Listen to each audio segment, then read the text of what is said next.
Anyway, we're here. We've got 10 steps to a business development plan. Well, what are we going to do today? We're going to take you through 10 steps into a business development plan that you can take off and build up yourself and do what you want with it. But what is business development? Well, really, it's anything that is any form of action to help build a business, isn't it? Really, that's pretty straightforward. Now, there can be strategic business development where people inside the business, normally management, leadership level, actually look at markets they want to enter and do some of the analysis and the work and see if it's viable to enter a market. But there can also be business development, which is people that basically are turning up into a market completely empty.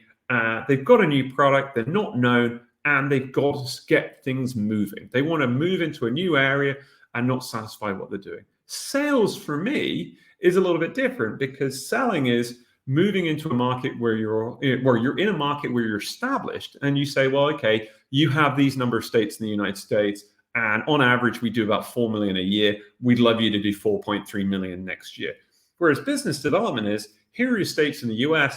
We've made this thing. We want you to go off and sell it and build up a business. And we have no idea really where you're going at the moment, but we've got to get moving towards a plan. And really, I suppose it's that section we'll be working on today, is getting this thing together into 10 steps to get this business development plan to start you selling and working.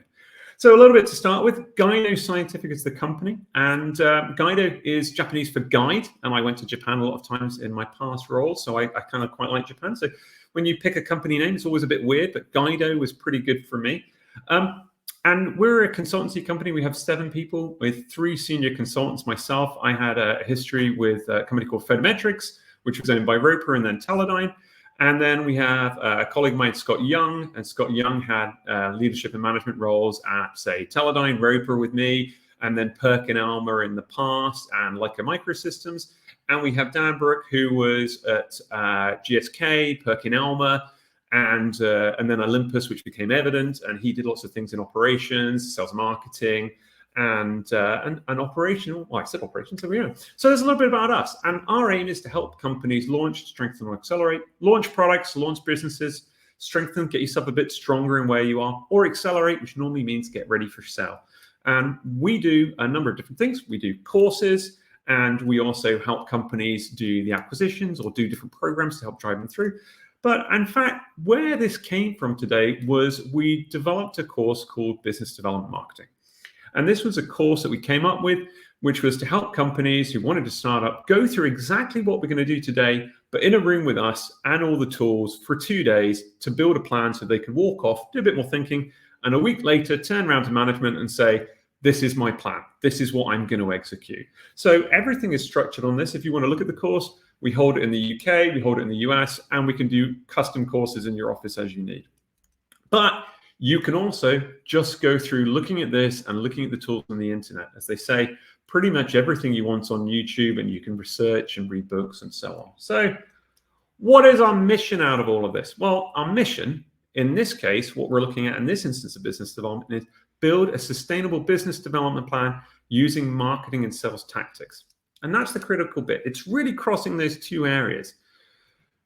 And like any plan, we have a comedian in the UK, a guy called Alan Partridge, and he has his 3-point plan. Think, act, do. It's pretty straightforward. What we've got is we've split up our 10 steps into investigate, develop, and execute. Execute, that's your fault. That's all on you. Nothing to do with me. Investigate and develop, we can give you some help with. But the first bit is investigate. We've got to look at your situation, work out markets, understand your customers, work out your value props, kind of understand how you're going to communicate. And once we've got that done, then we have to work out our actual plan. How are we going to communicate with people? You know, what's the reason they're going to talk to me? Why are we creating audiences? Understand how the tools work. Understand how you're going to plan it out. That's what we're going to do there. So we got the 10 steps. Let's start off with the very first thing. And these are always kind of the boring bits of, oh, I want to get my teeth and I want to send some emails. I want to do some bits. The first thing we got to do is a situational review. And it doesn't matter where you are in your business. If you're the leader or you're the business development or whatever you're actually doing, you need to have the controls of where you're at. So first of all, objective. Understand who you are and what you're capable of. And this isn't a go on, you can do it. This is a you might not be capable of it. You might have things that you are capable of and things that you're not capable of, and you can only execute the things you're capable of. So what are you got to do? First of all, considerations. Have you conducted any form of internal analysis? Have you got the SWOT or the SLEP or any of these tools that kind of really understand what's going on in your business at the moment and what you're kind of capable and what's happening, right? You're going to need that written down. Just take half a day, work out what it is, understand what's going on in your business.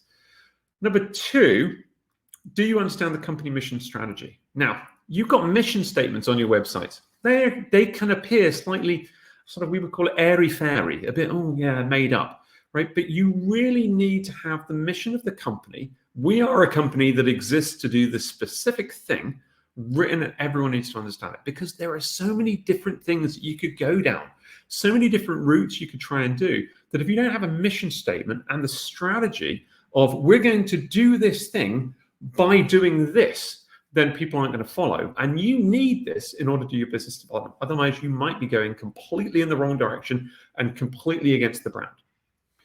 Then you need to understand what's the company go-to-market plan. Now, a lot of people think go-to-market is really about, well, I use distributors. Well, go-to-market is how you sell, where you sell, and who you sell to. And it involves all your customers, all your products, all your different markets. But it can also involve other things like, well, do you loan them the equipment, demo the equipment, talk about the equipment? Whatever it is, your service, how are you actually demonstrating capability? How are you going to get these people to act and do things? And then you've also got the kind of channel aspect. We're going to sell it direct. We're going to do it in this way. We're going to do it in that way. But again, it's all encompassed in your plan of how you're going to do things. If you don't have that, people will go off into different directions and start, oh, we loaned them the equipment for 6 months. What? We could have done a one-day demo and done that. So you've got to understand exactly how you're doing it. Now, the big one, capabilities and constraints.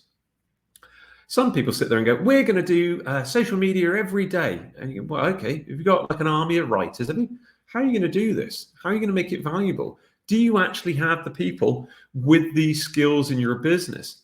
Because a lot of people start writing really quite complicated plans, and then they never have the ability to deliver them because they're not reasonable. Or they start saying, I'm going to do this fantastic champagne reception on a yacht, and we're going to have people flown in by helicopter. And you go, brilliant, your budget was $5,000. That doesn't work. So really importantly, you've got to kind of understand what you can do and give yourself some constraints around it. And the final thing really under this situation is, do you understand your company position? Customers, when they talk to you, they want to understand you. We understand the differences between Ryanair and British Airways or Virgin Atlantic. We get these differences. You're the cheap one. You're the fast one. You're the guys that do this. You're the ones that make it really easy. What is it that's about you that differentiates you so I can understand you? Normally, you can kind of drive down company positions relative to each other. Like, they're a competitor. They do this. These competitors do that. They do app notes. We do tech notes. Okay, you have things like that. But you've also got the 3 value disciplines. Normally, you have people that set out and go, we're going to make the very, very best product.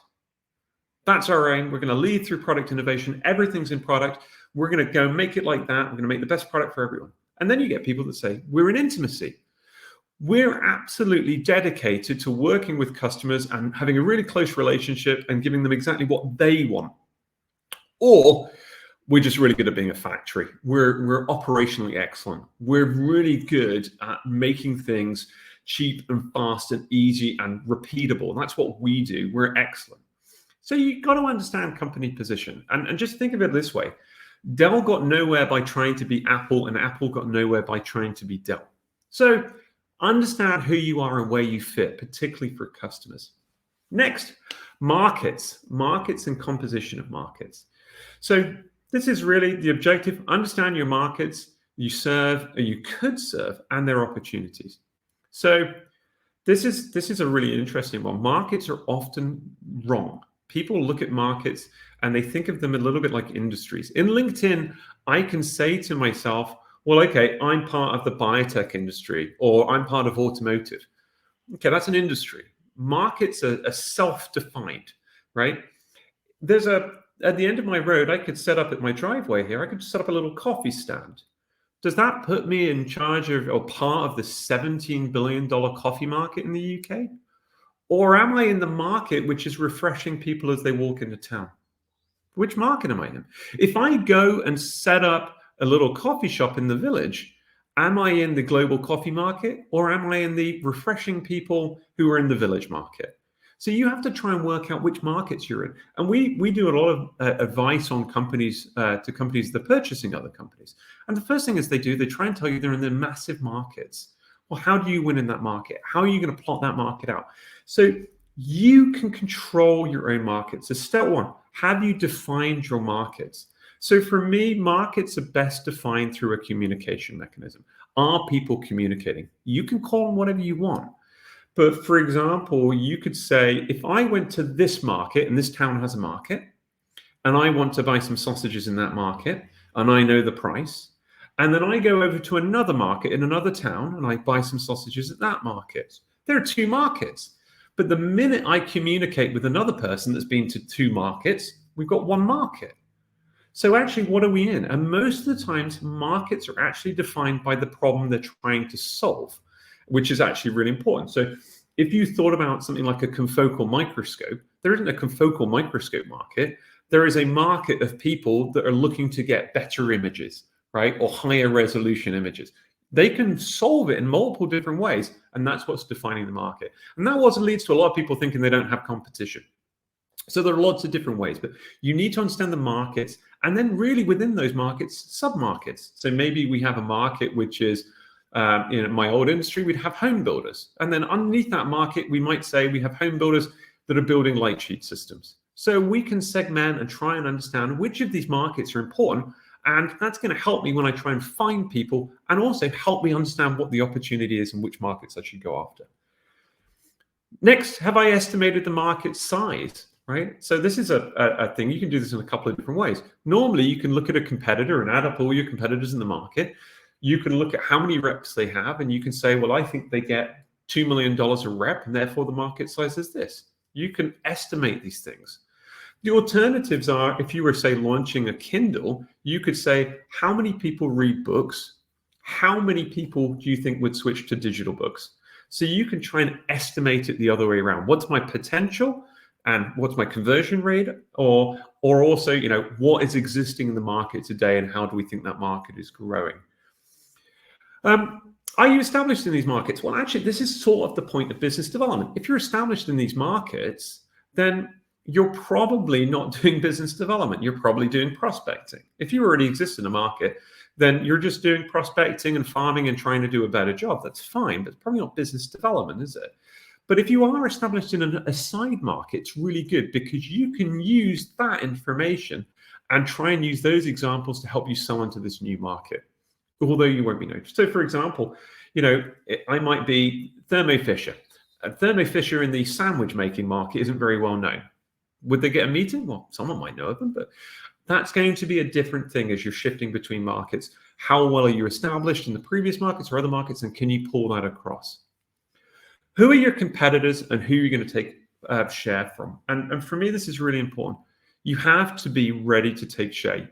Yes, you have a market CAGR, your market is going to grow, but you really have to be willing to say, I'm going to take within this market, which is defined from these players, and this is my plan. And then we'll start to believe, and we can start to dig away and create a proper business plan beneath this. So markets are really important, and you really need to get to grips with them. Otherwise, you can get very distracted and end up on side missions where you're skimming into other worlds where you don't understand how to play. So target customers, next step. Understand the people that could use your product. I mean, customer obsession is incredibly important. You're really going to need to get to this. And the amount of people that I talk to with businesses and startups and existing businesses who want to tell me about their technology and their bullet points that are associated with that. And I, like most customers, have no interest, right? But we have to try and work out what our target customers are and what they're doing. And we've got to steer away from mass spamming people and understanding what's happening there. So the first thing, do you have profiles for target customers? Could you show me 10 customers on LinkedIn and point out these are customers and try and show me some connections to it? Because if we have some example customers, we can use that information and try and look for more. So profiles are really important. The second thing would be then, have you designed personas for target customers? Personas are like averages. You could say, oh, this is my average cell biology, or my average user, or my average purchaser. What am I trying? What is happening? They like this. They have this problem. They are frustrated by this.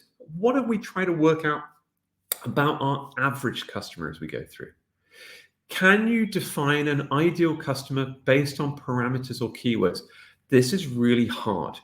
You will go through and try and understand what a customer looks like, and you can meet them and you can shake their hands and you can sit there and go, what keywords are on their profile? What keywords are they talking about? What's their title? How frequent does that kind of come up? And some markets, you'll be really easy. You know, we used to work in a world of imaging facility managers. Really easy to find them. They quite literally advertise who they are. But if you were, say, selling something like a high content machine or something like that, well, where are these people? How do we find them? Keywords, applications? How are we going to find them? So you have to do a lot of work. This isn't easy. You're going to try and find these customers and understand, you know, selling into OEMs, is it product managers, engineering, tech leads? Who are we trying to find out? And can we keep finding these keywords or parameters that allow us to look for more? And then, do you know how your target personas are being served now? Do you know what they're buying now? How are they fixing their jobs now? Do they like it all the way through? Are they getting the right service? Are they getting the right products? Are they getting the right outcomes that they're trying to deserve for? Understanding when you're talking to these people, how they're being served at the moment by products is really important. They might not be served at all, but they might just have an opportunity. Finally here, can you identify them using other packages? You've got LinkedIn, you've got things like SciLeads, ResearchGate. How can you find them? Can you find these customers using these programs? I'll talk about LinkedIn. I think there's this interesting thing, which is the page 7 of LinkedIn problem. When you're using LinkedIn Sales Navigator, you can think you're winning, and then you get a page 7 of your list that you've created and go, oh, no longer matches. My people aren't right anymore. So finding and obsessing about the customer is incredibly important, because you're going to have to do that for one specific reason, which is the value proposition. You've got to understand the types of customers you're looking for and reject the ones you're not looking for, right? Really importantly, finding the right customers. And you've got to work out your value prop. So your first thing here is understand how your value fits relative to the lives of your target customers. Really, this is the bit we have to move on from talking about all of these features and benefits and technologies and so on. If I buy a nice leather jacket, I go try on the leather jacket. I'm not sitting there going, God, you know what? The anti-ziplock technology here is fantastic. And the particular stitching they've used is pretty good, isn't it? And I'm very interested in that. It's a very fine Egyptian cotton there. It's very nice. I'm trying the jacket on, and I'm thinking how better my life would be if I bought this jacket. Do I look good in this jacket? I'm not worried about if it keeps me warm. Do I look good in this jacket? And will people go, he looks good in that jacket? I'm looking for how I will feel after the event. I'm looking for outcomes that I will be able to get. I'm not looking for these features and benefits and things like that. I want to know how my life changes. So in terms of the value proposition, do you understand the jobs to be done by your target customers? If you haven't researched jobs to be done, that would be the one thing I would take from this webinar. Google it. There are multiple books on it. And really, jobs to be done studies what a customer does and what they're trying to get out of a particular task that they're doing, and what the steps are, and how you can model each of the things that they do. I load the sample, I press the button, I do this, I do that. Everything they do, you can watch it and understand what your opportunities are with your existing products or future products to make that task easier. So if you understand and you've studied customers, all of a sudden communicating through marketing and conversation with selling is going to be significantly easier. Do you know the pains they feel with the current situation? And, you know, maybe it's really annoying. It takes 10 minutes to get running. I don't know. Maybe it's really annoying that it prints it out and the graph doesn't look right each time. It's sort of annoying. Be aware, some people don't have any pains. I'm using a Logitech webcam. I don't know what the pain is with it. It seems all right. Works for me. Someone came up to me and said, you know, what else is there? I haven't got a pain anymore. I've got a gain. What is my gain? What would having a higher resolution webcam give me? better professional looking, more clients, a greater ability to have conversations, or I don't know, how does that lead me out? So sometimes they've got problems, sometimes they don't have problems, they're just looking for gains. And again, those gains are going to be different for each of the personas, which is point 4. You're going to have different people, and when you sell to people or talk to people or communicate through marketing to people, they're all going to have slightly different feelings about your product, because how they are as people and their persona and their averages and how you fit into their lives is different. As an example here, if I have an OEM customer who's buying a product when I was selling cameras, well, what they were really concerned about was minimal viable product, and they wanted it to work and not let them down. If I sell to an end user, what they want is a highly brandable product. They want the recognition of having bought the best. They want to have the throughput. They want all the emotional outcomes that come with that. Minimal viable products out the window. They want something that has extra stuff for later on. So obviously personas change based on what they're doing with the products and who they are. So the last thing here is, can you create statements that might resonate based on value match? So we often advertise our products, and sometimes we want to try and basically distill our value proposition into a very simple thing to understand. So some really good examples of this are basically just making it really easy. We had a company that we worked with that could scan an entire well as fast as everyone else could take one picture in a well. And you might need to take 16 or 32 pictures in a well. So they could do it really fast. But they just went with the statement, every cell, every well. There was no question there. It was very straightforward. It was you don't ever have to, think about it. We just distilled it into something very, very small, which we can put a campaign around and start talking to people that's interesting. Communication tactics is next. So we're starting to build up what we're going to do. We're going to get an understanding why we've got a great product, how we're going to sell it, what type of markets we want to be in. How are we going to communicate with people? This is pretty hard, right? It's a bit people struggle with. So our objective of communication tactics is to understand the tactics available and which suit our needs. Some of them don't suit your needs. You can't do all of them, right? You funding-wise can't do all of them, and normally through capacity, you can't do all of them. But what channels and tactics are you using? Are they effective? Oh, we do a lot of social media, James. We've got 3,000 followers, and we do a lot of social media every day about International Angle Grinder Day. It's very important for people. We need to tell them. So in this case, right, if you've got 3,000 followers, say on LinkedIn, I guarantee you're normally getting 300 views, because people don't want to watch adverts, and they particularly don't want to see the latest thing that's the day of. You're just filling up airtime, right? So you've got to work out what's right for you. Well, we've done email, doesn't work, James. Well, it does work. What did you say? Who did you say it to? I mean, there were interesting things around it. I got an email this morning from a guy called Dylan, and this is where you get into the misses of stuff. And he says, Dear James, inefficiencies in clinical trials, such as poor patient retention and delayed studies, could be inflating your cost by 15%. I'm Dylan from Something Medical, and we can help you overcome these challenges and maximize your returns. No, I don't want to read that. It's the wrong email, isn't it? First of all, I don't have anything to do with this, so he's missed, right? And the second thing is that all of these emails I get are simply trying to get me to have a meeting with them. I don't want a meeting with them. I've got other things to do. Right? So strangely enough, I do not want to turn up to a one-to-one paid advert. Not interesting for me. So another thing is, what tactics have your competitors used and selected, and have you selected clear differences? If your competitor is all about application notes, then you need to do the least amount of application notes that give you credibility and move on and do something entirely differently.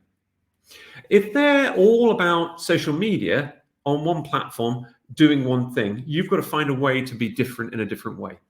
You have to encourage differences. You have to encourage that you are a different pick from them. So you've got to work out, whenever you're communicating, how you're going to be different. No one likes people copying. Are you planning on targeting your customers, your competitors' existing customers? This is a really strange one. Yeah, of course, we can pull out all the customers from all your Twitter customers, competitors. We can pull them all out. We can get all your competitors from papers using SciLeads. We can do all of these things. I can get you competitors' information in LinkedIn. We have all the tactics for doing this. If you're going to do that, what are you going to say to them, right? Because again, it's just like, I know you were buying X and you happy with it? How did I find that out? It's that a bit spooky, right? You've got to have a plan for when you're talking to these people about exactly how you are going to communicate with them and what you're going to tell them if you're finding them this way. Do you have sufficient, clean, legal, segmented target customer data? A lot of people here are really kind of interesting because most people have data that they've got in a CRM, and it's normally unsegmented entirely. It's normally kind of done by country, and we can't remember why we talk to them. And in the days of GDPR, people are sort of a bit worried about doing this, aren't they? So it's got to be legal. We have this whole debate about whether things are in the public domain, but you're going to need proper data. We're going to talk a little bit about data later on, but you're going to need lots of people to communicate with. Not in a spammy Dylan way, not in it's a numbers game, let's just send loads of emails out way. You've got to have the right level of thinking. Last thing here, when you talk about communications is, everyone has existed for a company, and someone at some point has sent a mass email, it's been really dumb, a bit like Dylan. Dylan's email went into junk, I pulled it out, but they'll be in junk because they've got a bad rating, or they will be reported, or the domain will be reported and shut down. Right? Just make sure that your domain isn't burnt. Go and look at it. And when you do things like outreach email, maybe you're better to use a different email address that's registered with a different domain than your other one, because you're just going to end up in junk. And some people get stuck here and you never get through to customers because it's not right. So start to think about how you're going to do the communication, how you're going to get through, what your plan is to communicate with people, and so on. So we're at the kind of halfway mark. By now, we know a little bit about our company. We've worked out the constraints of what we're going to do and what we're not going to do. We know the markets we're chasing. We've thought about that, particular value to the customers and which customers we can get. And also we thought, well, okay, how can we communicate with them? How can we build lists? Whether we're going to use social, email, trade shows, whatever it wants to be, we're going to do that. All of those things, smoke signals, whatever you want to do. So at this stage, we're kind of the halfway point. So this is the bit where I'm always interested. I got a 10-second delay. But in order to make sure we've got someone still on the line, and I'll try and do the next bit a bit quickly, could someone just tell me what the weather's like where they are? Just give me like a global weather support thing here. Someone just tell me a little bit where the weather is into the chat. That would help.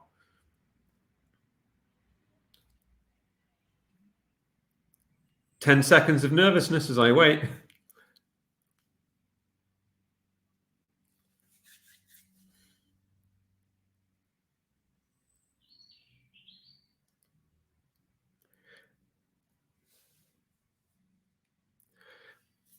It's not very good for Colin.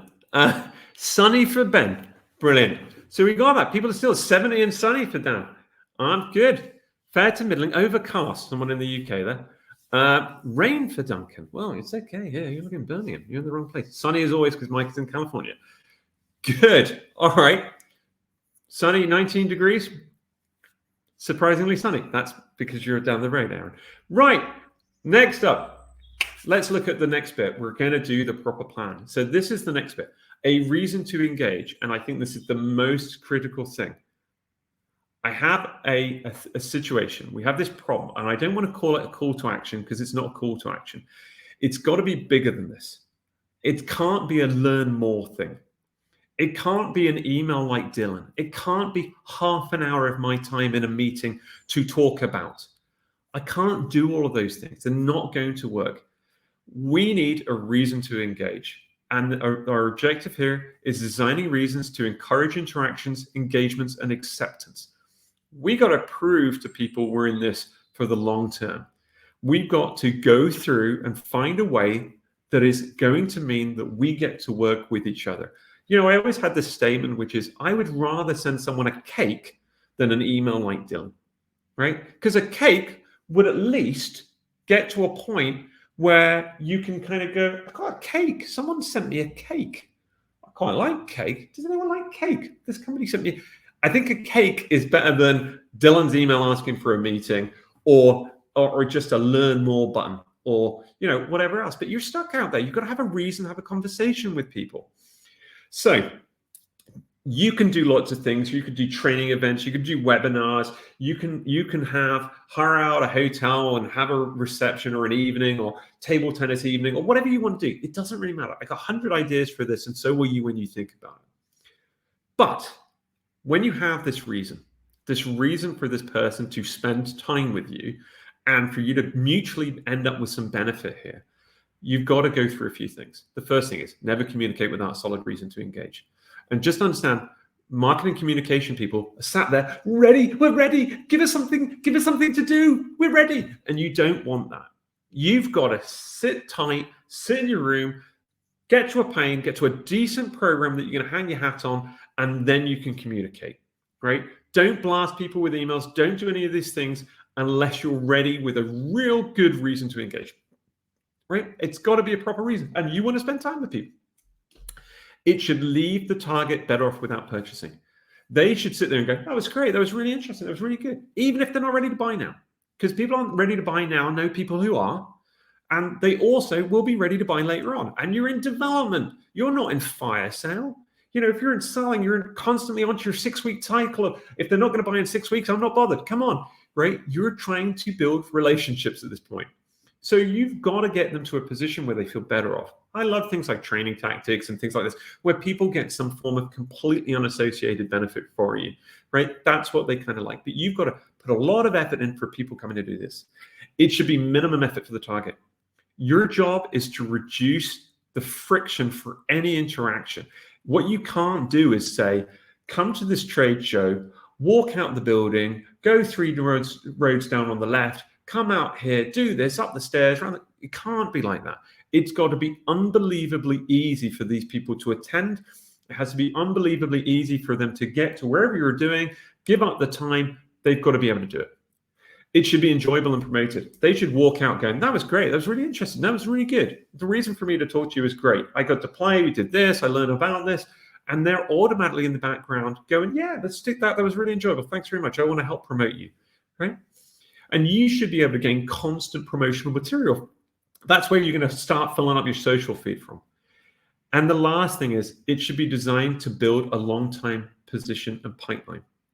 You're looking for long time, right? Business development is not a fire sale. If you want people to buy things now, and you're going to come across like we're here for the good time, not for the long time, then you're going to have a problem doing business development, because really what you should be doing is a fire sale. And that's why having a proper executed plan, if you're kind of looking at communicating this back up the chain, we have a plan. We got the VCs want to know about the plan, the private equity company, the ownership company, your boss, whoever it is, you've got to have this as a plan. It's got to be for the long term. So we've got this great thing that we want to tell people about. We want you to come and join us and we'll do this together. It'll be great fun. We have all of that. Who are we going to talk to? So we need audiences, not leads. These are not leads. People get confused. If you've ever been a salesperson and someone's gone, here's 1,000 leads. And you go, they're not leads. They're people you pulled off the internet and you would like me to turn them into leads. They're not leads. They're names and addresses of people. We're trying to create audiences. We'd like those audiences to be correct. We'd like them to be relatively right. So our aim here is that we're going to start promoting whatever we're doing. And we've got to create highly targeted audiences for social, email outreach, and phone contact. Remember those days when we used telephones and we communicated with people? They were good. I like them. My first thing here is when you're building an audience, never ever buy one. Build your own. You've got a great responsibility. Dylan here has messed up his business. I will never buy from Dylan ever again, because Dylan has gone through this kind of approach, which is I'm going to be really lazy about it. I'm not going to check it. I'm not going to build it. I'm just going to play a numbers game and hope for the best and hope that all the people I get a 2% return rate on email. Brilliant. You annoyed 98% of people because you got 98% of people wrong. So you've got to make your own audience. You can pay for services, but they better be sat here, right there next to you, ready to have the conversation. You've got to build it with them because you've got to make sure it's tested and useful. Make sure it's segmented. The better the segmentation of the audience, the better. If you can say we're going to separate these based on application, based on company name or account or industry or whatever your segmentation is, just make sure you have an ability to pull it apart.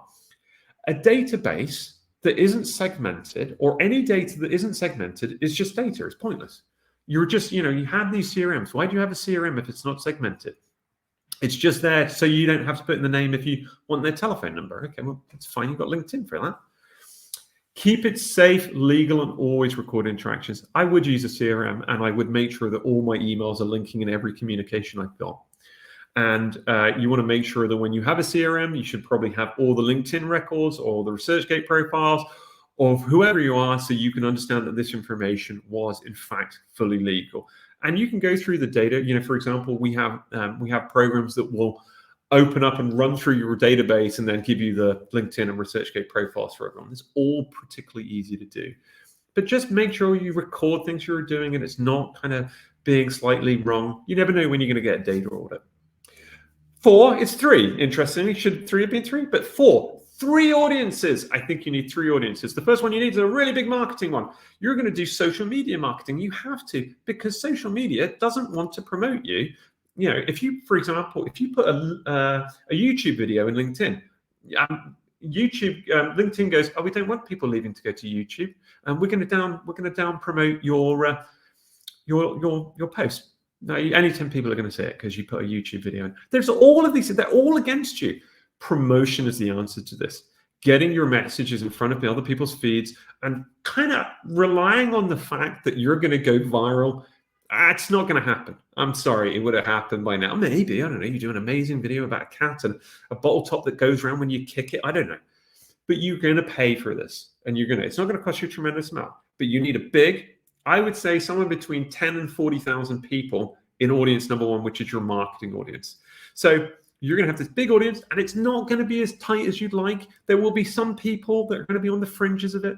So, for example, if I was going to communicate to people who do business development, I would contact all the business development people. I bet you the CSO or the CFO might be sitting there going, well, we're not doing enough business development. I saw this LinkedIn post. They're my marketing market. They're moving slightly out on the edges from where my absolute target are, but people still might be interested to see it or engage because they understand the problem. Now I have this big marketing one. Now I want a slightly smaller one, probably somewhere about 2,500 to 5,000 people that are closer. These are the real kind of close ones. And they're the ones where I'm going to want to have email outreach. Now, email outreach is different to like a MailChimp type environment. No HTML. It's not a newsletter. It is, hello, we want to talk to you about.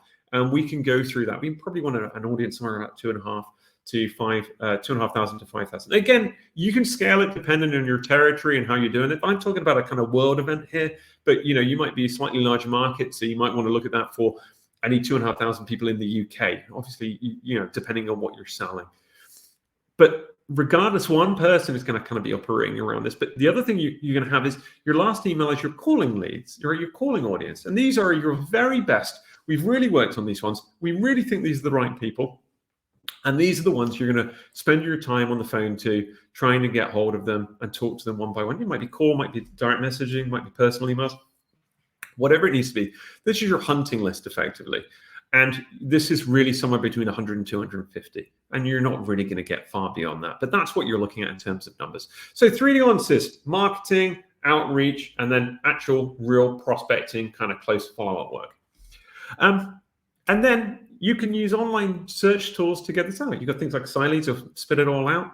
You can get those and clean them all up. You can segment them. You can even use programs that will go through and look at people's records and pull out the keywords that you're interested in. And then you can build a database. Oh, that person's interested in X-rays and ... So they are this type of person, right?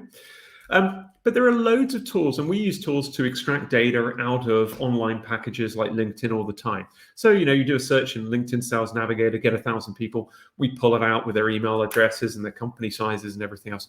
All very easy to do. Number 8, you've got to work out how this stuff works, right? This is the other thing.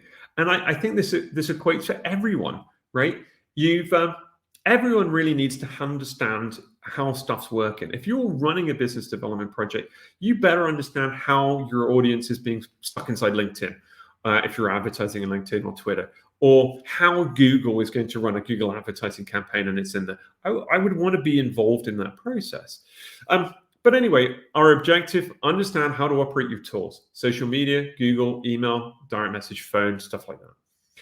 So the first thing is be critical of your audience. And I talked about this earlier. Use Sales Navigator by LinkedIn. I'm sure you're aware of it, relatively large company. Anyway, you can put in all your parameters. I want a person that does this. That's the keyword in America. Function is that. And then you look at it and your first person on the list, I have struck gold here. Look at these people on the first. This is amazing. Oh, what fantastic detail. Oh, I've got 12,000 of these. This is brilliant.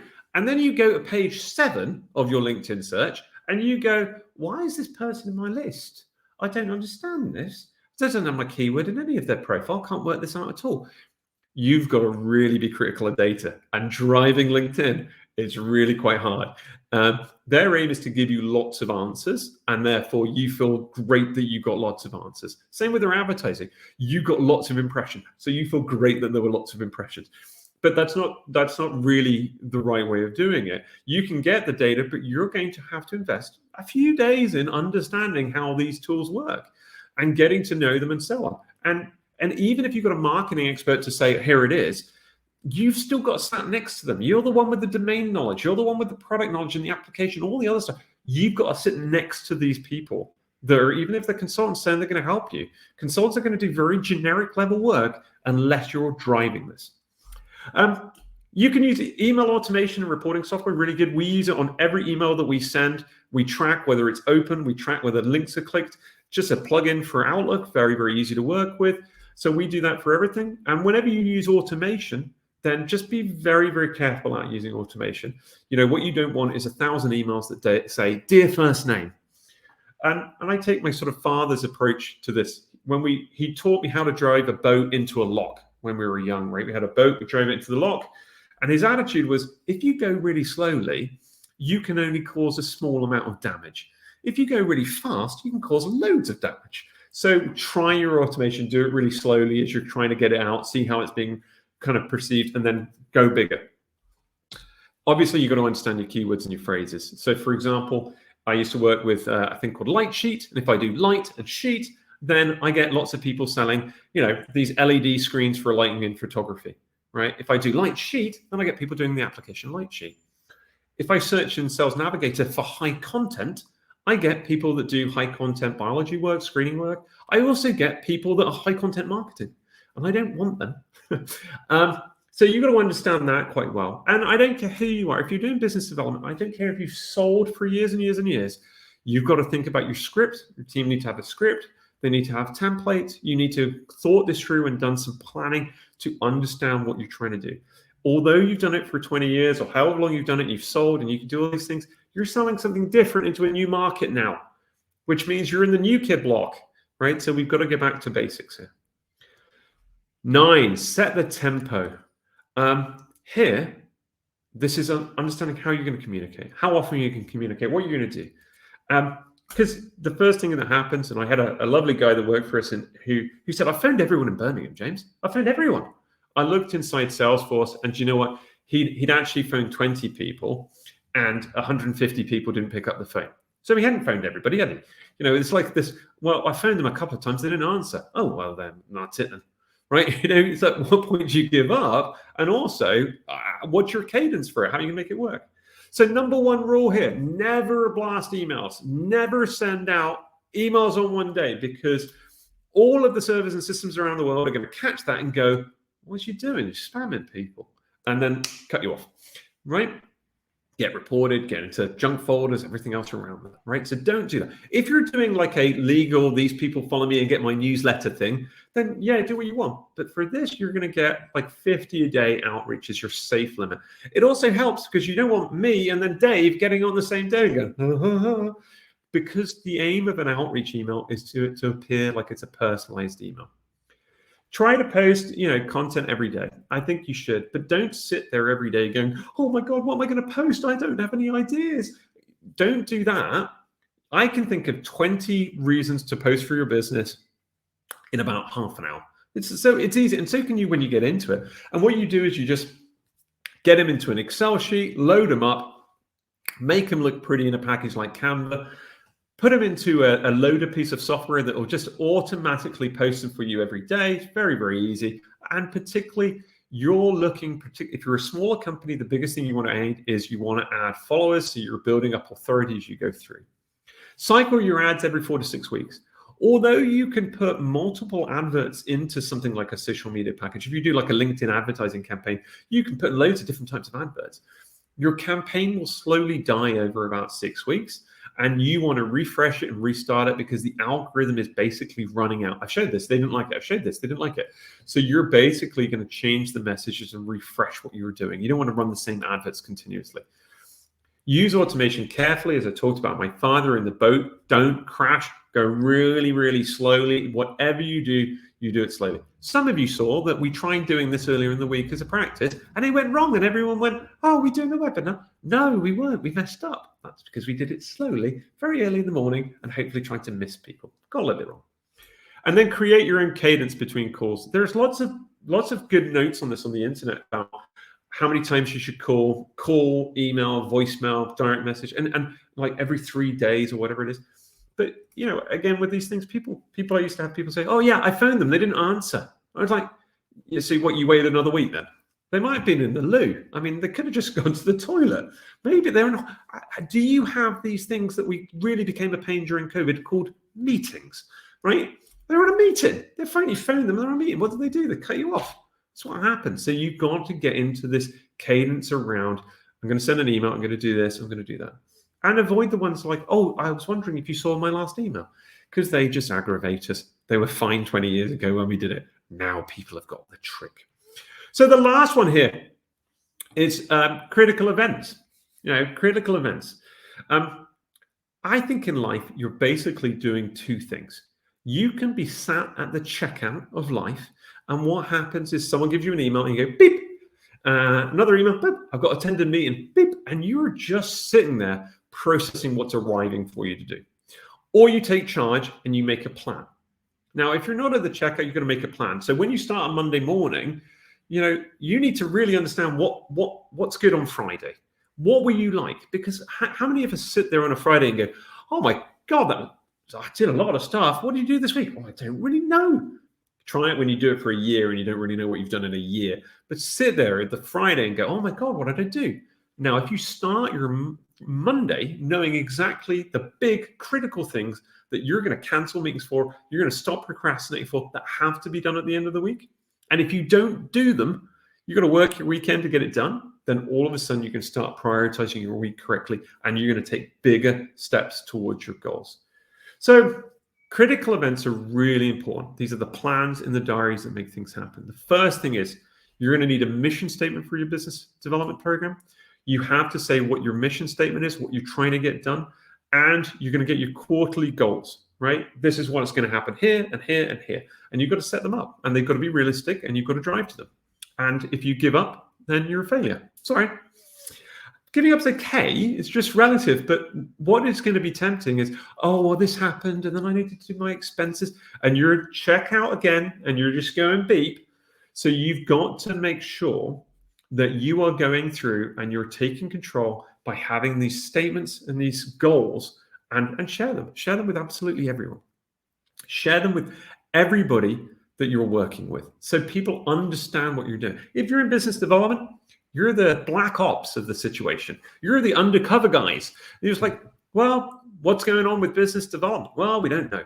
And there's a little bit of your job is to build trust in your position. If you're in sales, we know if you did good. We can look at your quarterly and monthly numbers. We've got that straight off.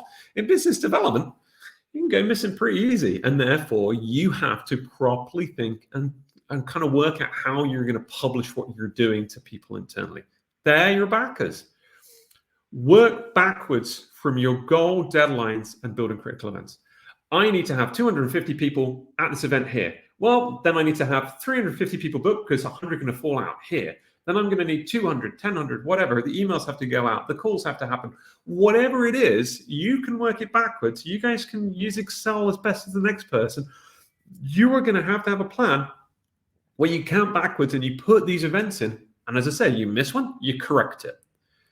Now, once you've got your plan on paper like this, you publish your plan and you provide updates to management, even if they're not asking for it.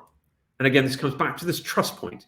Your job is to continuously publish what you're doing and make sure that the trust is there, that you're heading in the right direction, because you're the confusing one.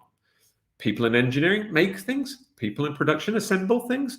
People in marketing get on with things. What are you doing, right? You're that one. So you've got to have a plan, and it's got to be published. The last one is monitor and prepare for change if it's not working. And by prepare for change, I really mean get into an aeroplane, fly to where everyone is, and lock yourself in a room with them for 3 days and a lot of whiteboards and pens, order pizza in, and then really crack the problem as a team. And you work it out properly. What I don't mean is push it off, delay it, say it's not working, have a think about it for a few days. I'm saying take decisive action as a team to fix the problem. And it's amazing what you can get done if you lock yourself in a room with a lot of whiteboards and a lot of pens, and you order Panera bread for lunch or pizza or whatever you want. You will get an awful lot done by people being smart and going through the options. So monitor it, have save points, and act appropriately.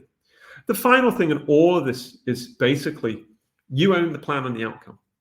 And you don't get to get off any of this. The plan should be so good that you're really good to go. Now, obviously, sometimes, it wasn't ready in the equipment, and we thought we'd get V2 by now, and all of these things. You've got to manage that in your plan. You don't have that and kind of blame people for it not happening. That's fine. The entirety of this is on you. There's a really good book by, I can't remember the name of the US Special Forces guy, but it's like Total Ownership. It's really good. It's just understand that it is all your fault, and you should own it. You should own the plan. You should own the outcome, and you should own the success of it. That's really critical. So anyway, these are 10 steps. You can go off and understand whatever you want to do with these things. You can look at each of these things individually and try and work it out. Go through all of those things if you want. If you're in a hurry, you want to do it, or you want someone to sit down and go through this with you, we have this business development marketing course.